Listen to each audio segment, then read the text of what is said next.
সমাজে মানুষ গাদ্দার থাকবে, এ কথাই ঠিক। মানুষ বিশ্বাসঘাতক থাকবে, এ কথাই ঠিক। আটমূল সালাফিয়া মাদ্রাসা আমি এককভাবে গড়েছি। এখানে কারো কিছু বলারও নেই, এখানে কারো কিছু করারও নেই। আটমূল সালাফিয়া মাদ্রাসা আমি এককভাবে গড়েছি। যেদিন গড়িনি তার আগে নুরু সর্দারকে নিয়ে, নূর মোহাম্মদ সর্দারকে নিয়ে বসেছিলাম। আর ওইখানে কি যেন ভাদুরিয়াতে গিয়ে বসেছি, সাদুরিয়াতে গিয়ে বসেছি, তার বাড়িতে বসেছি। আটমূল সালাফিয়া আমি এককভাবে দেখাশোনা করি। কারো এখানে কিছু বলারও নেই, কারো এখানে কিছু করারও নেই। তো আটমূল সালাফিয়া মাদ্রাসাটা আটমূল গ্রামে আছে মর্মে, ওই গ্রামে যারা আছে তাদের কাছে আমানত আছে। তারা যদি 19-20 করে তাহলে তারা হবে বিশ্বাসঘাতক, তারা হবে গাদ্দার, যেটা আমি চাইনি। 19-20 হয় না যেন, সাবধান। 19-20 করে 2-1 দিন বেঁচে থেকে কোনো লাভ নেই। আবু দারদা রাদিয়াল্লাহু তাআলা আনহু বলেন, রাসূল সাল্লাল্লাহু আলাইহি ওয়াসাল্লাম বলেছেন, ইন্না আসকালা শাইইন ইদাউ ফি মিজানিল মুমিন ইয়াউমাল কিয়ামা খুলুকুন হাসান। বিচারের মাঠে মোমেন পুরুষ নারীর নেকির পাল্লায় সবচেয়ে যেটা ভারী নেকি রাখা হবে সেটা হলো ভালো আচরণ, চাল চলন, ভালো চাল চলন, সদাচরণ। এই সদাচরণের নেকিটা হবে সবচেয়ে ভারী। মানুষের পাপ নেকি ওজন হবে, তবে সবার হবে না। হিন্দুদের পাপ নেকি ওজন হবে না, কেন? নেকি তো নেই। ইহুদিদের পাপ নেকি ওজন হবে না, কেন? নেকি নেই, সেজন্য এক পাল্লা দিয়ে কি আর হয়? গাইবান্ধা গোবিন্দগঞ্জের লোকেরা কাজে যখন যায় তখন 2 পাল্লার একটা বাহু কাঁধে করে নিয়ে যায়, 2 পাল্লাতেই কিছু থাকে। ফিরে আসার সময়তে সব ধান টান তো জমিনে বপন করেছে, তো এখন একটা ছোট্ট ছেলে গেছে, তো সেই ছোট্ট ছেলেটাকে এখন বাহুকে বানে করে নিয়ে আসবে কাঁধে করে। তো কি করেছে? ছোট্ট বাচ্চাটাকে একদিকে দিয়েছে আর একদিকে মাটি চাপিয়েছে। বুঝা গেল কথা কি? তার মানে ভারসাম্য না থাকলে ওটা নিয়ে আসা যাবে না। তো এখন দাঁড়ি পাল্লা যে হবে, তো 2 দিকে জিনিস না থাকলে হবে?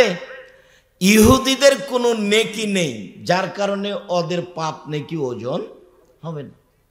খ্রিস্টানদের কোনো নেকি নাই, যার কারণে তাদের পাপ নেকি ওজন হবে না।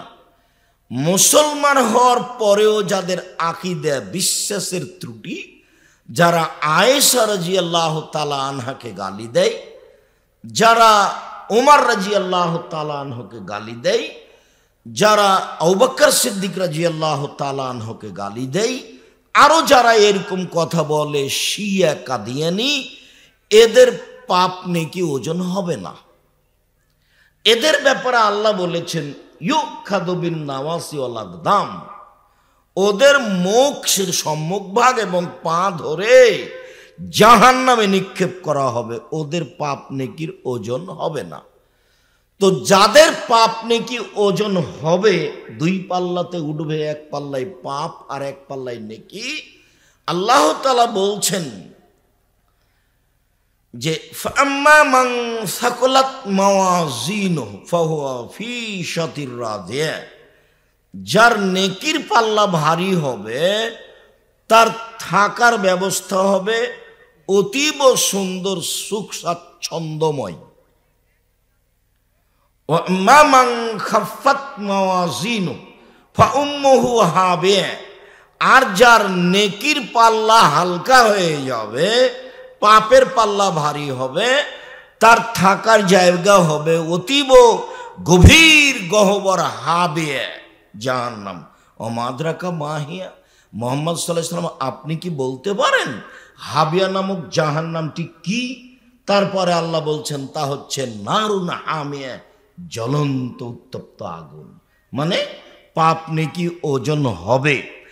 তো মোমেন পুরুষ নারীর নেকির পাল্লায় যত নেকি চাপানো হবে, হজের, তাসবিহ তাহলিলের, জিকির আজকারের, কোরআন তেলাওয়াতের, সলাতের, দানের, সব নেকি নেকির পাল্লাতে দেওয়া হবে।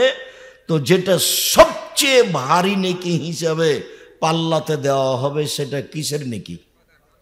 সদাচরণের। সদাচরণ কি জিনিস? এই কোনো খাওয়ার জিনিস নাকি? ভালো কথা, ভালো আচরণের নাম সদাচরণ। লোকে বলে ছেলেটা খুব ভালো, ছেলেটা খুব ভালো, ছেলেটার চালচলন এত ভালো, এদের সদাচরণ। মানুষেরা বলে দুনিয়ার বদ, শয়তান, দুনিয়ার বদ, ওর মুখের ভাষাই খারাপ, ও দোমুখা, ওর কথা বলো না তো। এই যে অসৎ আচরণ, এর একটা বাস্তব দেখাই। আপনাদের যেখানে রাস্তা পাকা শুরু হয়েছে ওখানে একটা অটো আছে, তা আপনি অটোতে বসে আছেন। আমি গিয়ে অটোতে উঠতেই ছেলেটা অটোটা টান দিয়েছে, তখন আমি ধাক্কা খেয়ে আপনার মুখের উপরে পড়ে গেছি। তখন আপনি আমাকে বলছেন বসেন বসেন, কোনো সমস্যা নেই, বসেন বসেন, কোনো সমস্যা নেই। এটা হলো একটা আচরণ। আপনি আমাকে বলছেন হ্যাঁ চোখ নাই, গাড়িতে উঠেছেন, হিসাব নাই, দেখে গাড়িতে উঠতে পারেন না, কপালে চোখ নাই, এটা একটা আচরণ। বলেন তো কোনটা সদাচরণ? আগেরটা সদাচরণ। আজকের পরে থেকে নিয়ে কোনোদিন দাপট দেখিয়ে, ক্ষমতা দেখিয়ে কোনো কাজ করা হবে না। স্বভাব খারাপ করে কোনো কাজ করা হবে না। বলছে লোকটার স্বভাবই খারাপ, বলছে লোকটা মানুষই নয়, এরকম আচরণ করা হবে না। দলীয় দাপটে কিছু করবেন না জীবনে। ১৫০০ বছর পর জুলুম করার পরেও ফেরাউন ডুবে গেছে। তো ১৫০০ বছর জুলুম করেছে, তখন মানুষে মনে করেছে যে এর মনে হয় মরণ হবে না। আপনারা কয়েক বছরই বিরক্ত হয়ে গেলেন, তখন আপনাদের নেত্রীর সময়সীমা হলো মাত্র ৪৫ মিনিট। কয় মিনিট? মাত্র ৪৫ মিনিট। জুলুম করে, ক্ষমতা দেখিয়ে, দাপট দেখিয়ে ২ দিন বেঁচে থেকে লাভ নেই, দরকার নেই। মুনাফেকি করে, গাদ্দারি করে, বিশ্বাসঘাতকতা করে, মানুষের ক্ষতি করে, মানুষকে কষ্ট দিয়ে ২ দিন বেঁচে থেকে লাভ নাই। জমিদারি থাকলে ভদ্রতা বজায় দেখে জমিদারি করব, ব্যবসা করলে বড় থেকে বড়, ছোট থেকে ছোট ব্যবসা করব, নইলে দিন মজুরি করে খাবো। সারাদিন মানুষের কাজ করব, বিকালে টাকা পাবো, বাস ৫ ওয়াক্ত সালাত আদায় করব। আব্দুর রাজ্জাক সাহেব বলেছেন ১ ৫ ওয়াক্ত সালাত, ২ হালাল রুজি, ৩ কোরআন তেলাওয়াত, ৪ দুইজন যেখানে বসে আছে সেখানে বসা হবে না, আড্ডা পিটা নিষেধ, বাস জীবন শেষ। এই তো, এই ছাড়া আর আমি কিছু করতে রাজি নই। এইভাবে জীবিকা নির্বাহ করতে হবে। ক্ষমতা দেখাতে হবে না, সময় বেশি নয়, অল্প। বারবার একটা কথা আঘাত করছে মাথায়, এটা তো বগুড়া, তারপরেও যেহেতু গাইবান্ধার পাশে, কাজেই কথাটা বলা ভালো। বৃহত্তর রংপুর মানে রংপুর, দিনাজপুর, লালমনিরহাট, নীলফামারী, কুড়িগ্রাম, পঞ্চগড়, ঠাকুরগাঁ, গাইবান্ধা, জয়পুরহাট, বগুড়া, এইসব ডিস্ট্রিক্টের ৩টে আচরণ অন্য অন্য জেলার চেয়ে খারাপ। ১,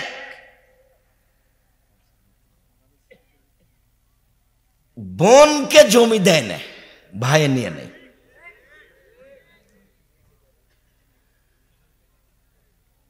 তো আমি বললাম আচ্ছা বলো তো, তোমার দাদা ১৫ শতক জমি রেখে মারা গেছে, তো তোমার বাপ নিবে 10 শতক আর তোমার ফুফু নিবে 5 শতক।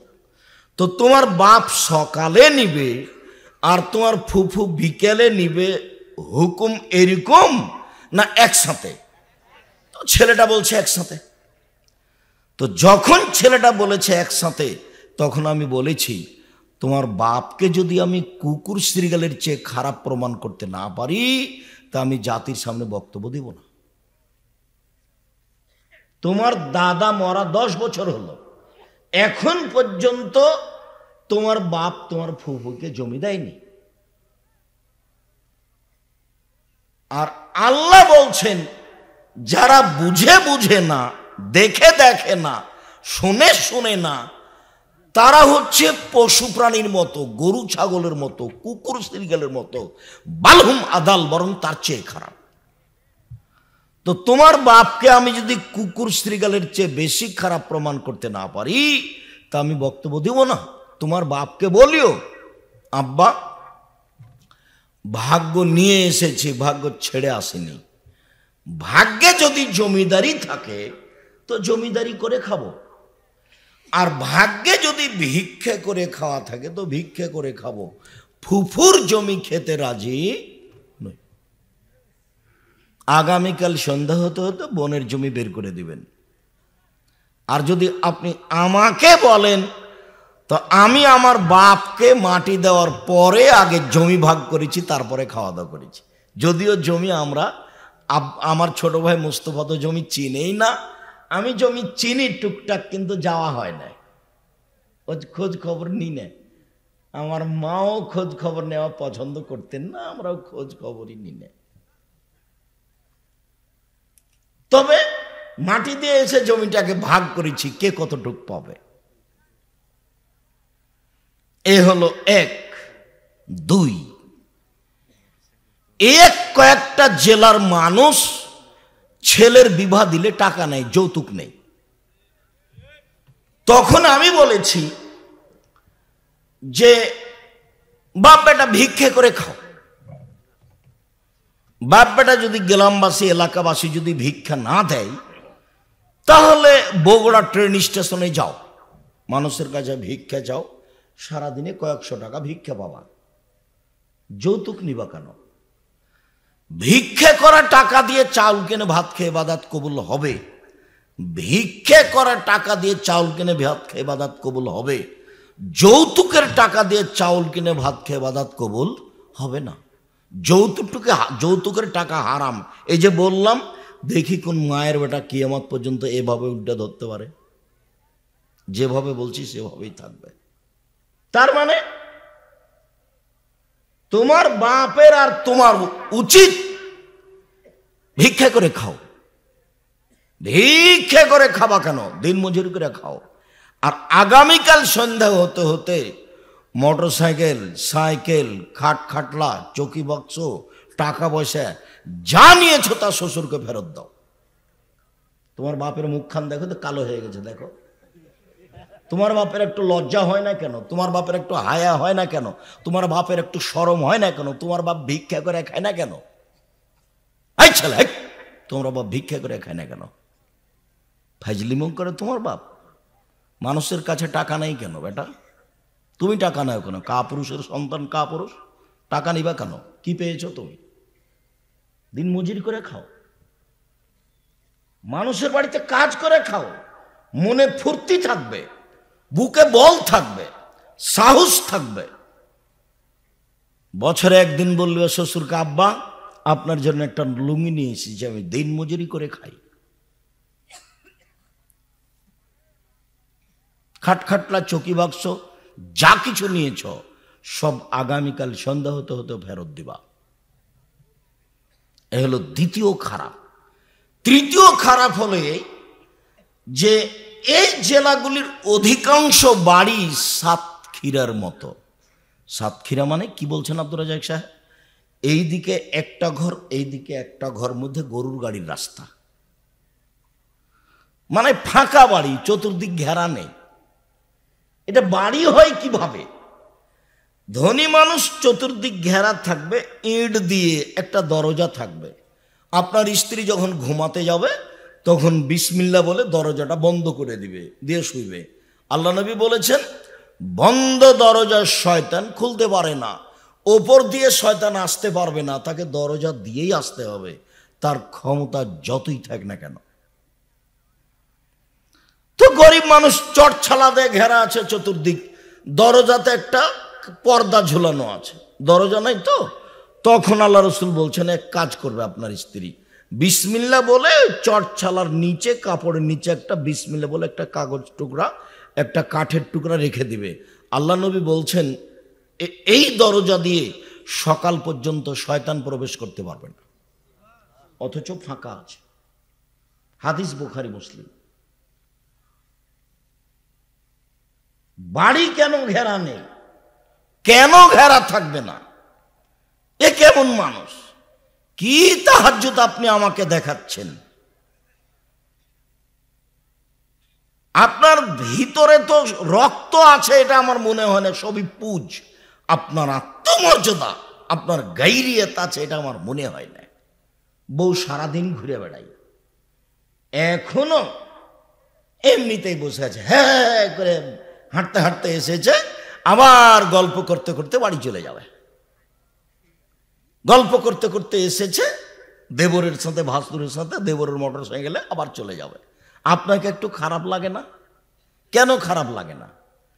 আপনার আত্মমর্যাদা নাই কেন? আত্মমর্যাদা কি জিনিস? বিবেকে বাঁধে, গায়ে লাগে, তার নাম আত্মমর্যাদা। ছি ছি ছি ছি, আমার বউ কেন প্রেমের গল্প করে রে মোবাইলে, মনটা খুব খারাপ, মন নিয়ে হচ্ছে যে তোকে এখনই তালাক দিয়ে দিই। এর নাম হলো গাইরিয়ত, এর নাম হলো আত্মমর্যাদা। তো আমরা তো হাট বাজারে যাই না, বউ তো বহু দূরের কথা। আমাদের বাড়ির বউ হাট বাজার তো বহু দূরের কথা, স্বপ্নেও দেখতে পারবে না, আমরাই তো যাই না।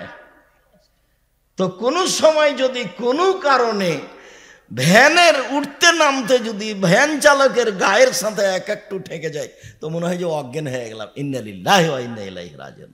আর আপনার বউ রোজ যায় একটা ভ্যানিটি ব্যাগ হাতে করে, পড়া জানে না, শোনা জানে না, ঢং নাই, ঢিটাং নাই, সে বেশরমা বেহায়া মহিলা একটা, ও ভ্যানিটি ব্যাগ হাতে করে চলে যায় বাজারে, আপনাকে একটুকু খারাপ লাগে না? আপনার শরীরকে সবই পুজ, একটুকু রক্ত নেই, আপনাকে খারাপ লাগে না? খারাপ লাগা উচিত। আপনি কি দেখাতে চান আমাকে? গাইরিয়ত কাকে বলে, আত্মমর্যাদা কাকে বলে দেখবেন এক মিনিট। গাইরিয়ত, আত্মমর্যাদা। আল্লাহর নবী রাতে, আল্লাহর নবী স্বপ্নে জান্নাত ঘুরছেন, জান্নাতে ঢোকে, তো হঠাৎ দেখছেন একটা বিশাল প্রাসাদ, ভিন্ন ধরনের প্রাসাদ, বাহিরে তো ঝকঝকে, তো ভাবছেন ভিতর যে কত ঝকঝকে। তো বৃদ্ধা একজন মহিলা পাশে, আল্লাহ নবী বলছেন এই বৃদ্ধা মহিলা বলো তো এই প্রাসাদ কার? তো মহিলা বলছে এই প্রাসাদ উমারের। হাদিস কিন্তু বুখারী মুসলিম। তার মানে আল্লাহ নবী গায়েবের খবর জানেন না, ঘরটা কার তার জানা নাই।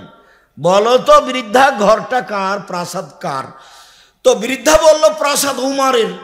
তখন আল্লাহ রসুল বলছেন না না না না, এত বড় আত্মমর্যাদার অধিকারী মানুষের ঘরের ভিতরে যাওয়া হবে না। এ ভিন্ন ধরনের আত্মমর্যাদার অধিকারী মানুষ, এর ঘরে যাওয়া হবে না। ঢুকলেন না। সকালে দেখা, উমার জান্নাতে ঘোরার সময় তোমার ঘরটা দেখলাম, এত ঝকঝকে উন্নত মানের ঘর, মনটা চাইলে একটু ভেতরটা দেখি, কিন্তু যখন শুনলাম তোমার ঘর, তোমার আত্মমর্যাদাকে হিসাব করে আমি আর ঢুকিনি। তখন উমারের দুই চোখের পানি ঝরঝর করে ঝরতে লাগলো। উমার রাদিয়াল্লাহু তাআলা আনহু বললেন আল্লাহর নবী আপনি আমার আত্মমর্যাদাকে হিসাব করেন। আত্মমর্যাদা আপনাকে খারাপ লাগে না কেন? কেন খারাপ লাগে না? বউখানা যে আপনার হস্তিনী, তা আপনাকে খারাপ লাগে না কেন?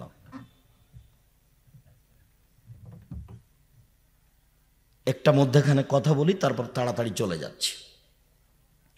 আল্লাহ নবী বলছেন মান আলা সালাসা বানাতিন, কেউ যদি তিনটা মেয়ের লালন পালন করে, তিনটা মেয়ের লালন পালন করে, মানে এক, আল্লামাহুন্না, তাকে বিদ্যা শিখিয়ে দেয়। দুই, আদাবাহুন্না, তাকে শিষ্টাচার শিখিয়ে দেয়।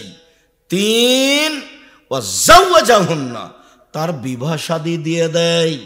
অন্য বর্ণনায় এসেছে ওয়া আহসানা ইলাইহিন্না, তার সাথে ভালো আচরণ করে। কুন্না লাহু সিতরান মিনান নারে, তাহলে এই মেয়ে তিনটা বিচারের মাঠে পিতার জন্য, বাপের জন্য জাহান্নাম থেকে অন্তরাল হয়ে যাবে। ওইদিকে থাকবে জাহান্নাম, আর এদিকে থাকবে বাপ, আর মধ্যে থাকবে তিনটা মেয়ে।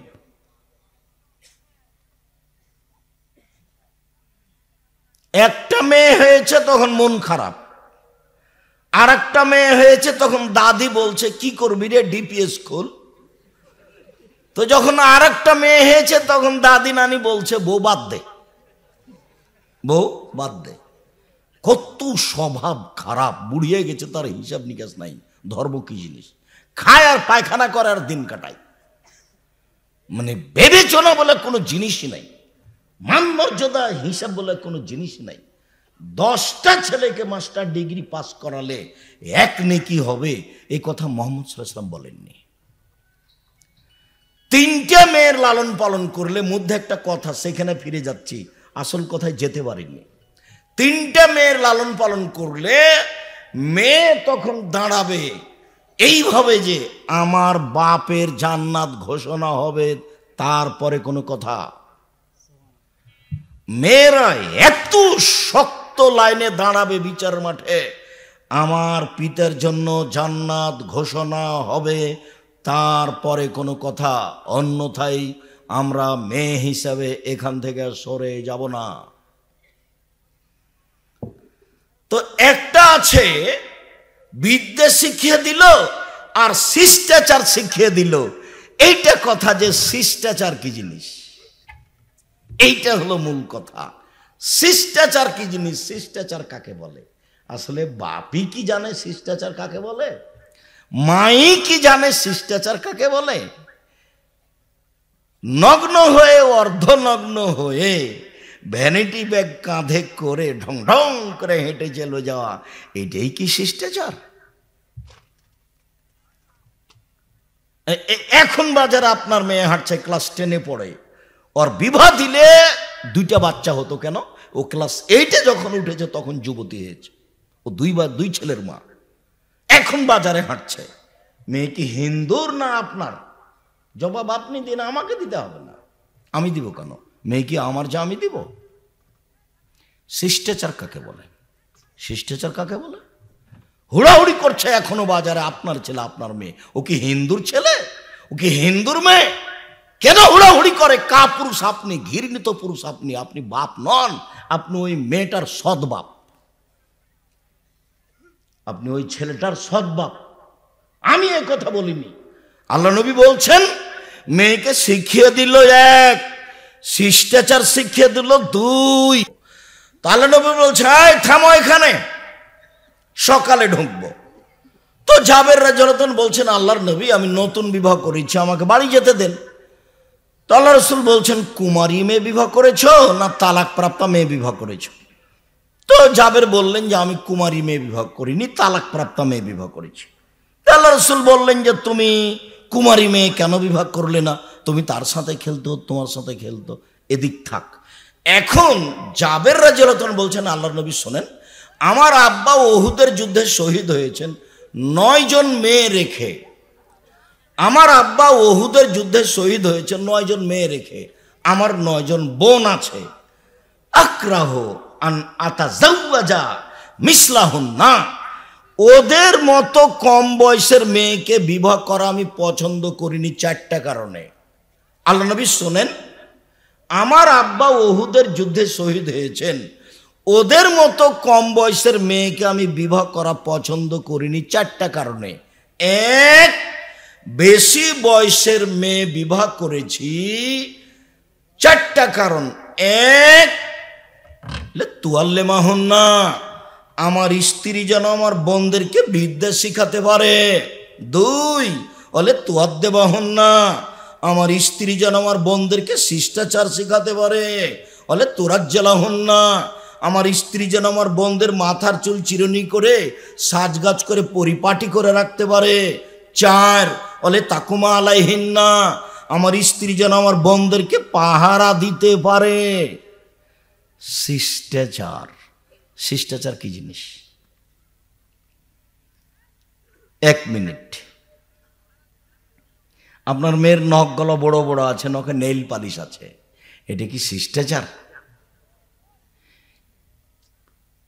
ইহুদি খ্রিস্টানদের পতিতালয়ের মেয়েদের বৈশিষ্ট্য হচ্ছে নখ বড় রাখা, নখে নেইল পালিশ রাখা। ইহুদি খ্রিস্টানদের পতিতালয়ের মেয়েদের বৈশিষ্ট্য হচ্ছে নখ বড় রাখা, নখে নেইল পালিশ দেওয়া। ইহুদি খ্রিস্টানদের পতিতালয়ের মেয়েদের বৈশিষ্ট্য হচ্ছে নখ বড় রাখা, নখে নেইল পালিশ দেওয়া। তো এটা কি শিষ্টাচার হলো?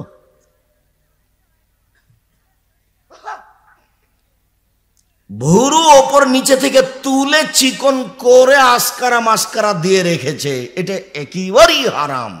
এটা কি শিষ্টাচার হলো? শিষ্টাচার কোনটা? ওই যে আপনার টাকা নিয়ে ব্যাগ নিয়ে বাজারে গেছে, দেখ কয়েক 1 ডজন প্লেট নিয়েছে, সেই প্লেটে আছে চিংড়ি মাছ, এইটা কি শিষ্টাচার হলো? আপনার স্ত্রী একটা তরকারির বাটি কিনেছে, সেটা হলো কাতল মাছ, এইটা কি শিষ্টাচার হলো? আপনার স্ত্রী একটা আয়না কিনেছে, আয়না, সেটা হলো রুই মাছ, এটা কি শিষ্টাচার হলো? আপনার স্ত্রী একটা আপনার বাচ্চার পেশাব পায়খানার জন্য পট কিনেছে, সেইটা হলো ঘোড়া, এটা কি শিষ্টাচার হলো? শিষ্টাচার কি জিনিস?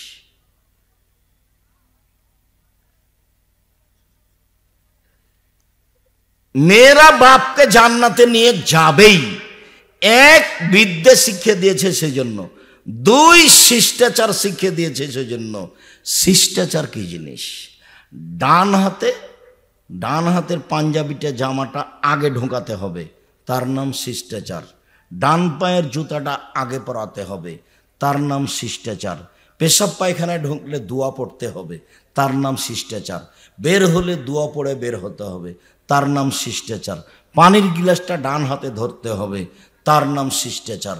শুইলে ডান কাতে শুইতে হবে, তার নাম শিষ্টাচার। বাড়ি থেকে বের হলে সালাম দিয়ে বের হতে হবে, তার নাম শিষ্টাচার।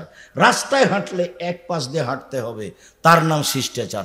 সামনে মানুষ পড়লে আপনাকে সালাম দিতে হবে, তার নাম শিষ্টাচার। আপনার জন্য মোচ কেটে ফেলতে হবে, বেলেট নয়, তার নাম শিষ্টাচার।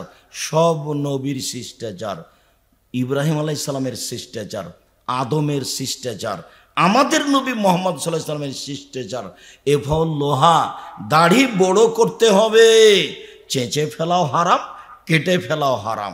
চেঁচে ফেললে মহিলার সাদৃশ্য হবে, তার উপরে অভিশাপ হবে।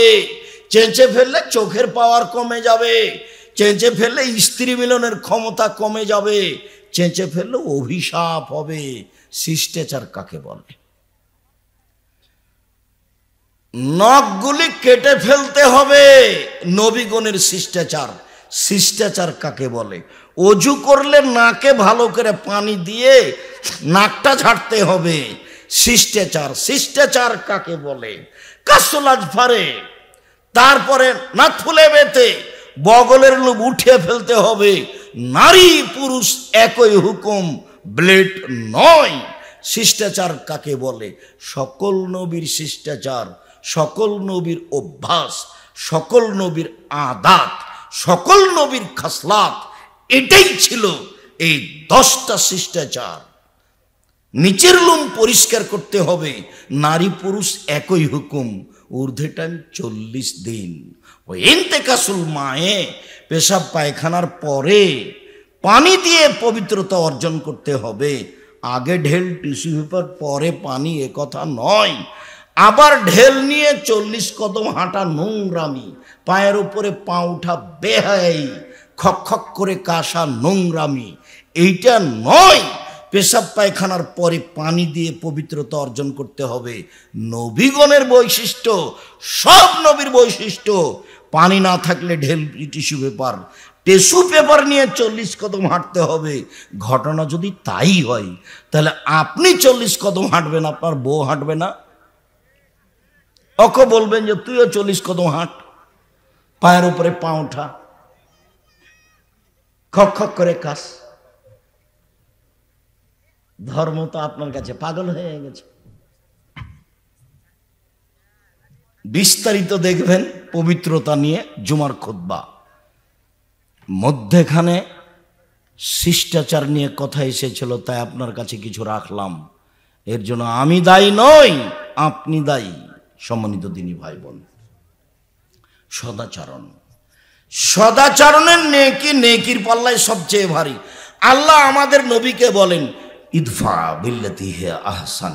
মুহাম্মদ সাল্লাল্লাহু আলাইহি সাল্লাম, আপনি যখন মানুষের সাথে কথা বলবেন, তখন মানুষ যেটা বলেছে আপনারটা যেন তার চেয়ে সুন্দর হয়। আল্লাহ তাআলা বলেন ওয়াজাদিলহুম বিল্লাতি হে আহসান। মুহাম্মদ সাল্লাল্লাহু আলাইহি সাল্লাম শোনেন, যখন মানুষের সাথে কোনো তর্কমূলক কথা হবে, বাকবিতণ্ডমূলক কথা হবে, তখন আপনারটা যেন তার চেয়ে ভালো হয়। সদাচরণ কাকে বলে? মহান আল্লাহ বলেন ফাবিমা রাহমাতিম মিনাল্লাহ লি, এই বাচ্চা বসো,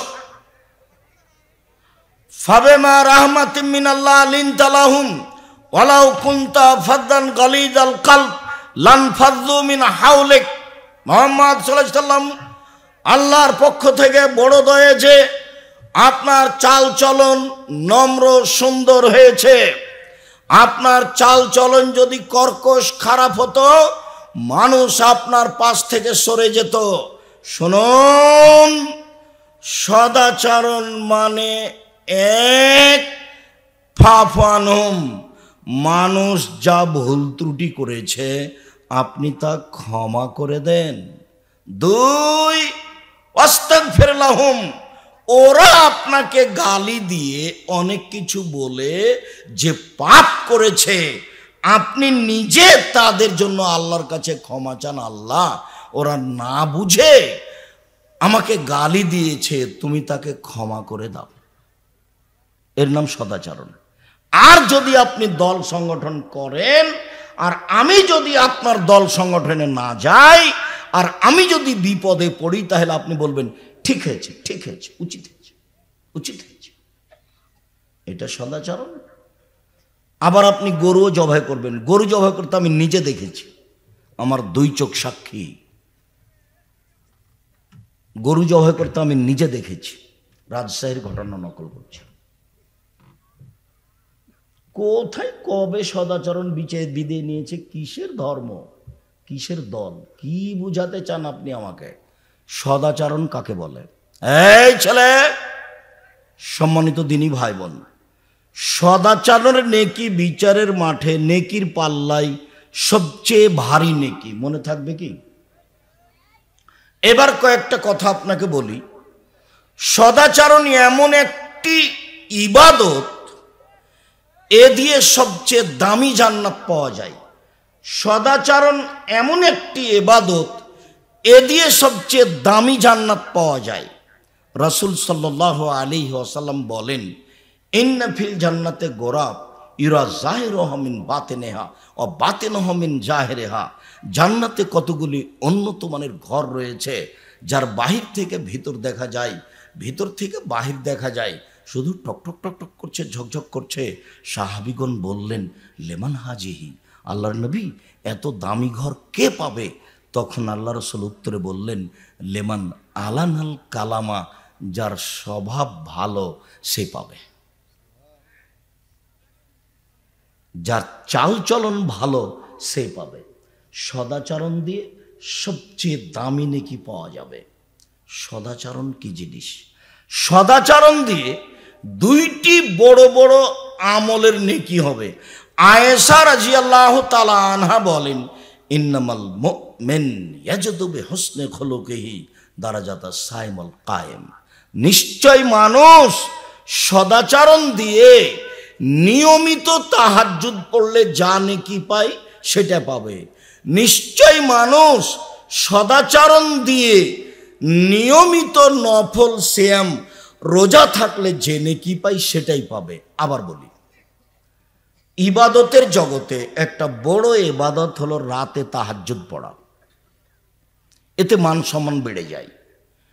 ইবাদতের জগতে একটা দামি ইবাদত হলো নফল সিয়াম থাকা। বৃহস্পতিবার সোমবার সিয়াম থাকবেন, জুলহিজ্জার 1 থেকে 9 পর্যন্ত সিয়াম থাকবেন, শাওয়ালের 7 দিন সিয়াম থাকবেন, শাবানের একটানা 15 দিন সিয়াম থাকবেন, আরাফার 1 দিন সিয়াম থাকবেন, মুহররমের 2 দিন সিয়াম থাকবেন। নিয়মিত নফল সিয়াম থেকে যত নেকি হবে, সদাচরণে তত নেকি হবে। সদাচরণ কি জিনিস? ভালো কথা, ভালো কর্মের নাম সদাচরণ। আবারও বলি, নিয়মিত তাহাজ্জুদ পড়ে যে নেকি হবে, সদাচরণে সে নেকি হবে। নিয়মিত সিয়াম রোজা থেকে যে নেকি হবে, সদাচরণে সে নেকি হবে। বুঝাতে পারিনি? এই দুইটা ইবাদত মিলে যত নেকি হবে, সদাচরণে একাই তত নেকি হবে। এবার কি বুঝাতে পেরেছি? সম্মানিত দিনী ভাই ও বোন,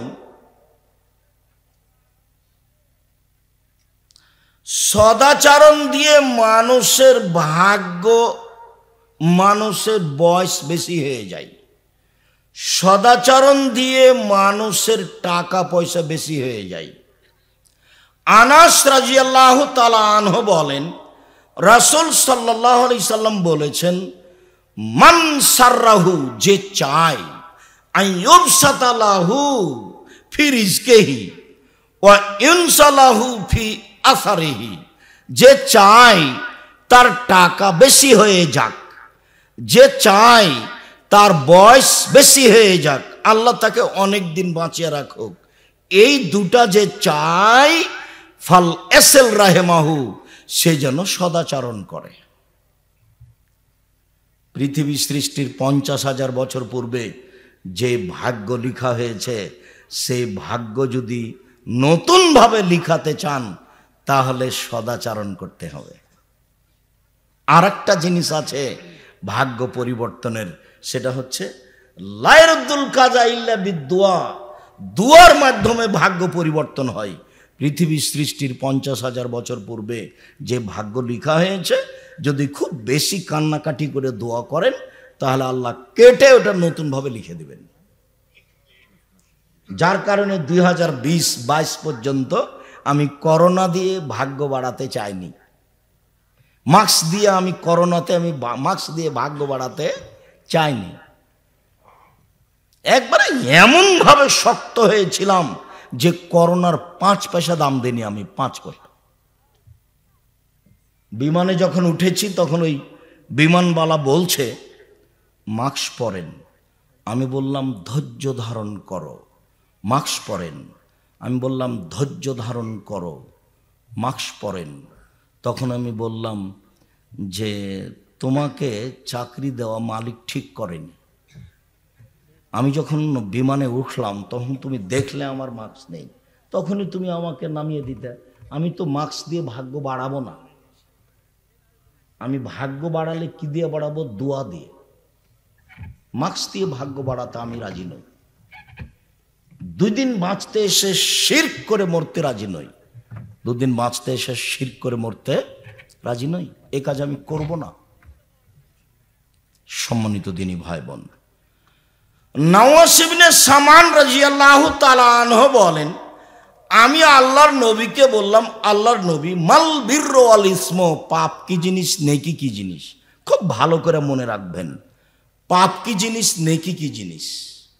পাপ কি, নেকি কি, এটা জিজ্ঞাসা। মনে থাকবে না এটা? তো উত্তর বলছেন, আল্লাহ নবী বলছেন, আল বিররু হুসনুল খুলুক, নেকি হলো ভালো আচরণ। কই বললেন না তো যে নেকি হলো তাহাজ্জুদ? কই বললেন না তো যে নেকি হলো হজ? কই বললেন না তো নেকি হলো রমজান মাসে রোজা থাকা, সিয়াম থাকা? এগুলো বললেন না। উত্তরে বললেন নেকি হলো ভালো আচরণ। ভালো আচরণই নেকি, ভালো আচরণই ইবাদত। এবং সবচেয়ে দামি ইবাদত এবং সবচেয়ে ভারী নেকির ইবাদত। আবু হুরায়রা রাদিয়াল্লাহু তাআলা আনহু বলেন, রাসূল সাল্লাল্লাহু আলাইহি ওয়াসাল্লাম বলেছেন, সদাচরণ রহমান থেকে নির্গত হয়েছে। আল্লাহ তাআলা বলেন, সদাচরণ শোনো, মান ওয়াসালাকে ওয়াসালতুহু ওমান কাতাকে কাতাতুহু, তোমাকে যে নিবে আমি আল্লাহ তাকে নিব, তোমাকে যে ছেড়ে দিবে আমি আল্লাহ তাকে ছেড়ে দিব। সদাচরণ নেই যার, আল্লাহ নেই তার, তো কিভাবে খেতে পাই? হিন্দু যেভাবে পাই। কথা বোঝা যায়নি? সদাচরণ নেই যার, আল্লাহ নেই তার। সদাচরণ আছে যার, আল্লাহ আছে তার। তো যার সদাচরণ নেই সে কিভাবে খেতে পায়? ইহুদি খ্রিস্টান যেভাবে পায়। আয়েশা রাদিয়াল্লাহু তাআলা আনহা বলেন, সদাচরণ আল্লাহর আরশ ধরে ঝুলন্ত অবস্থায় আছে। আল্লাহর আরশ ধরে ঝুলন্ত অবস্থায় আছে। ঝুলন্ত অবস্থায় আরশ সদাচরণ বলছে, মান অসালানি অসালাহুল্লাহ ওমান কাতানি কাতাহুল্লাহ, আমি সদাচরণ বলছি, আমাকে যে নিবে আল্লাহ তাকে নিবে, আমাকে যে ছেড়ে দিবে আল্লাহ তাকে ছেড়ে দিবেন। সদাচরণ কি জিনিস?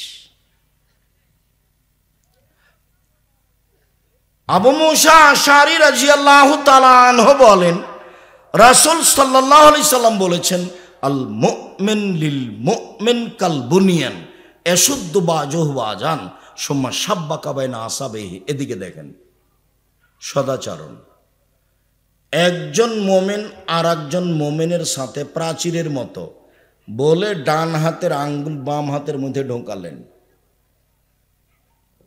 এ হলো মুমিন। একজন আর একজনের সাথে মিলে থাকে। দেখেন, আপনি আপনার সাথে আপনার বড় ভাইয়ের মিল নেই, অথচ আপনি ছোট, আপনার বড় ভাইয়ের হাত ধরে ক্ষমা আপনাকে নিতে হবে, আজকেই নিতে হবে। আল্লাহ রাসূল বলছেন আজকেই নিতে হবে।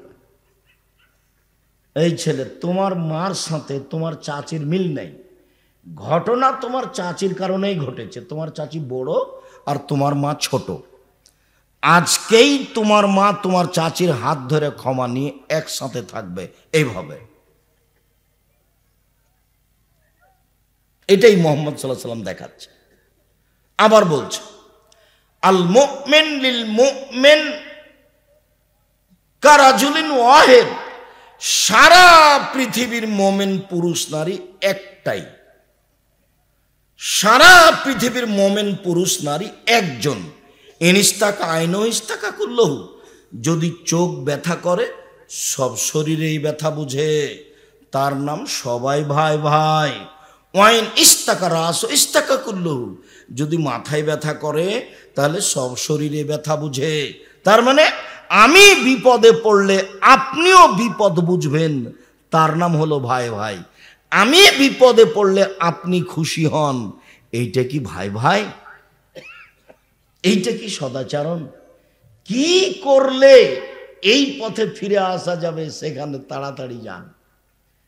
মাথাটাকে, জেহেনটাকে একবারে খালি রাখেন, কারো প্রতি ভালোবাসা বেশি রাখেন না, দলের মধ্যে থেকে জীবন হারায়েন না, দাঙ্গাবাজি করে ক্ষমতা দেখিয়ে দাপট দেখিয়ে কাউকে ঘৃণা করে তাহাজ্জুদ পড়ে জান্নাত কেনার হিসাব করিয়েন না, ভুল হিসাব।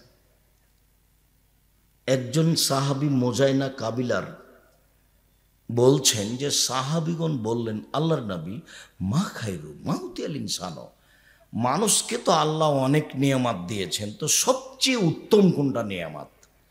দুই হাত কিন্তু নিয়ামত। যার এক হাত নেই সে বুঝতে পারে দুই হাতের কি দাম, মর্যাদা, তাই না? যার এক পা নেই সে বুঝতে পারে দুই পায়ের কত মর্যাদা।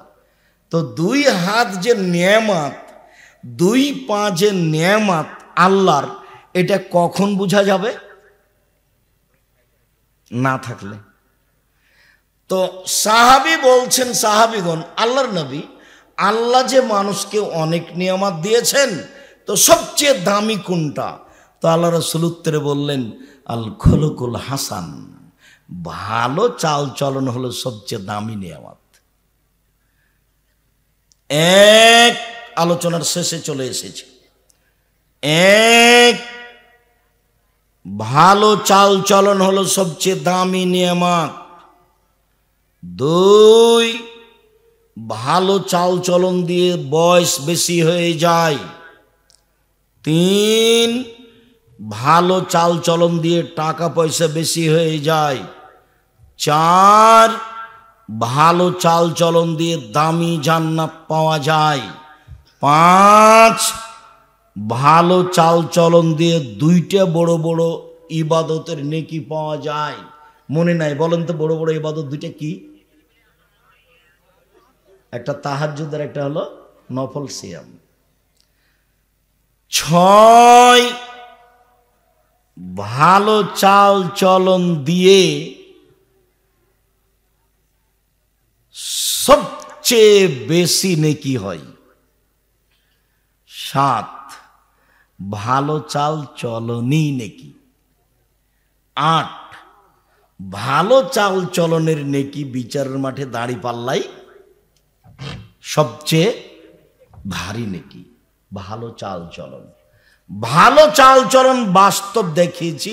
ওই অটো দিয়ে লোকটা বসেছিল, আমিও গেছি, তা আমি উঠেছি, লোকটা টান দিয়েছে, আমি ধাক্কা খেয়ে আপনার মুখের উপরে পড়ে গেছি।